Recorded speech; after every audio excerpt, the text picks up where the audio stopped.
اپنا ہے اور اس ہدف کو حاصل کرنے کے لیے کوشش کریں تو آپ کی کوشش کی ترتیب کیا ہونی چاہیے، کس طرح سے آپ شروع کریں کسی بھی چیز کو. تو اس کے 5 مراحل ہیں. سب سے پہلا مرحلہ یہ ہے کہ آپ جو کچھ بھی کرنا چاہیں پہلے تو یہ دیکھیں کہ اللہ کی منع کی ہوئی چیز ہے یا اللہ کی اجازت کی ہوئی چیز ہے.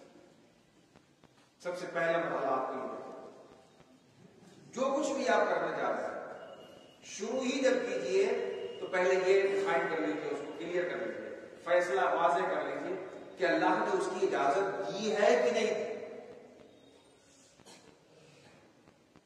اگر آپ کے دل میں کسی ایسی چیز کا ارادہ جنم لے رہا ہے جس کی اللہ نے اجازت نہیں دی ہے تو فوراً اپنے اسی ارادے کو ختم کر دیجیے. بخاری شریف کے حدیث اللہ کے رسول صلی اللہ تعالی علیہ وسلم فرماتے ہیں کہ من قال لصاحبہ تعال اقامرک، جو شخص اپنے ساتھی کو بلائے کہ آؤ جوا کھیلتے ہیں، فلیتصدق، تو اس شخص کو چاہیے کہ جوا کے ارادے سے باز آ جائے اور جو مال جوئے میں صرف کرنا چاہتا ہے اس کو صدقہ میں لگا دے. تو سب سے پہلی چیز تو آپ کو پہلے مرحلے میں یہ کرنی ہے کہ آپ جو پلان بنا رہے ہیں، جو پروگرام آپ بنا رہے ہیں، اللہ تعالیٰ نے اس کی اجازت دی ہے کہ نہیں، وہ حلال ہے کہ حرام، جائز ہے کہ ناجائز ہے.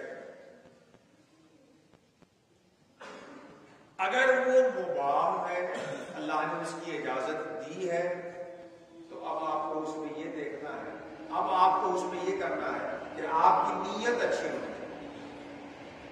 پہلی چیز اذن شرع معلوم کریے کہ اس کی اجازت ہے کہ نہیں. دوسری چیز اگر اس چیز کی اجازت ہے تو آپ کو دوسرے مرحلے پہ یہ کرنا ہے کہ اپنی نیت اچھی ہو. بہت ساری چیزیں ہیں جس کی شرع میں نہ صرف اجازت ہے بلکہ رسول اللہ کی سنت تک وہ چیز پہنچی ہوئی ہے، مگر آپ کی نیت اچھی نہیں ہے تو پھر آپ کے لیے اس چیز کو کرنا صحیح نہیں. عطر لگانا نبی کریم صلی اللہ تعالی علیہ وسلم کو بہت ہی محبوب ہے، پسند ہے. خوشبو لگانا اور آداب میں سے بھی ہے کہ جمعہ کے دن آ رہے ہیں عطر لگائیے تاکہ بغل والے کو کم از کم بدبو آپ کے بدن سے نہ پھیلے. اگر آپ غسل نہیں کیے، کپڑا صاف نہیں ہے تو، یا اس کے آگے یہ ہو کہ بغل والا آپ کے ساتھ معطر بھی ہو، لیکن کوئی عطر بری نیت سے لگا ہے، کسی غیر محرم کو مائل کرنے کے لیے لگا ہے، نیت صحیح نہیں ہے تو اس کا یہ عمل صحیح نہیں ہوگا، اس کے لیے ریزن بن جائے گا، گناہ کا کام بن جائے گا. پہلی چیز اذن شرع معلوم کرنی، دوسری چیز اپنی نیت صحیح کریے. اب تیسرے مرحلے پہ یہ آتا ہے کہ اس چیز کو کرنے کے لیے جو اسباب ہیں، وجوہات ہیں، اس تک لے جانے والی جو چیزیں ہیں ان چیزوں کو انجام دیجیے. قصد کیجیے، اذن شرع معلوم کر کے نیت صحیح کریے، پہلا مرحلہ. دوسرا مرحلہ قصد کریے. قصد کرنے کا مطلب یہ ہے کہ اس تک پہنچانے والی جو چیز ہے اس چیز کو حاصل کریے، اس چیز کو انجام دیجیے. آپ کو پیاس لگی ہوئی ہے، اچھی نیت کے ساتھ پانی بجھانے، پیاس بجھانے کے لیے کوشش کیجیے. اور کوشش کیا ہو کہ پانی ڈھونڈیے، نل کے پاس جائیے، ہینڈ پمپ کے پاس جائیے، پانی ملے اس کو پیجیے. یہ چیزیں قصد ہے. تو جو پروگرام آپ بنا رہے ہیں اس کے لیے تصحیح نیت اور اذن شرعی کو معلوم کر لینے کے بعد کا جو مرحلہ ہے اس کے لیے کوشش کریں. کوشش کے بعد تیسرا مرحلہ آتا ہے اللہ تعالیٰ سے اس کے لیے دعا کریں. بیمار ہو گئے، آپ شفا کے لیے کوشش کیجیے، قصد کیجیے، ڈاکٹروں سے ملیے، دوا کھائیے، جو بھی تجاویز ہو ڈاکٹروں کو وہ کیجیے. اور اس کے بعد تیسرا مرحلہ ہے اللہ تبارک و تعالیٰ سے دعا. اللہ تبارک و تعالیٰ سے دعا کے بعد، قصد کے بعد اگر وہ چیز مل جاتی ہے تو اللہ کا شکر ادا کیجیے. نہیں ملتی ہے تو اللہ تعالیٰ کے فیصلے پہ صبر کیجیے.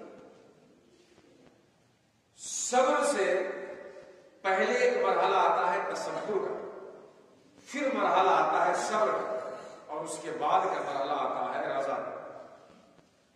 آپ نے کوشش کی، اور خود بھی دعائیں کی، دعائیں کرائی، اور اس کے باوجود بھی آپ کا وہ نصب العین، وہ ہدف آپ کو نہ ملا، وہ پروگرام آپ کا حاصل نہ ہوا. تو اب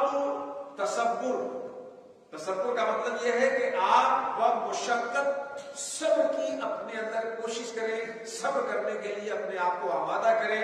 زبان سے شکایت کے الفاظ نہ لائیں، آپ کے کردار اور ایکٹیویٹی سے ایسی حرکتیں اور ایسی چیزیں صادر نہ ہو جس سے بے صبری کا مظاہرہ ہو. جب آپ صابر بنے رہے اور صبر تصور جب مکمل ہو جاتا ہے تو صبر بنتا ہے کہ پھر قلب بھی اس کے اوپر مطمئن ہو جائے.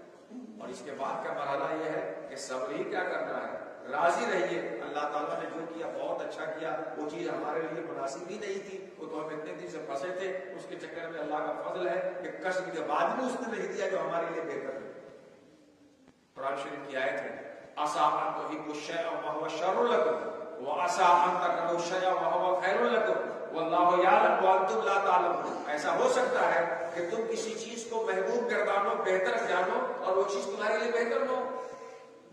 ایسے ہی تم کسی چیز کو اپنے لیے بری چیز سمجھو اور وہ چیز تمہارے لیے بری نہ ہو. صحیح معنوں میں بری کیا ہے، اچھی کیا ہے، اللہ اس چیز کو بہتر جانتا ہے. تم تو بس اتنا جانتے ہو جتنا اللہ نے تمہیں علم دیا ہے. صحیح معنوں میں جیسا اللہ کو علم ہے ویسا تمہیں کہاں سے ہو سکتا.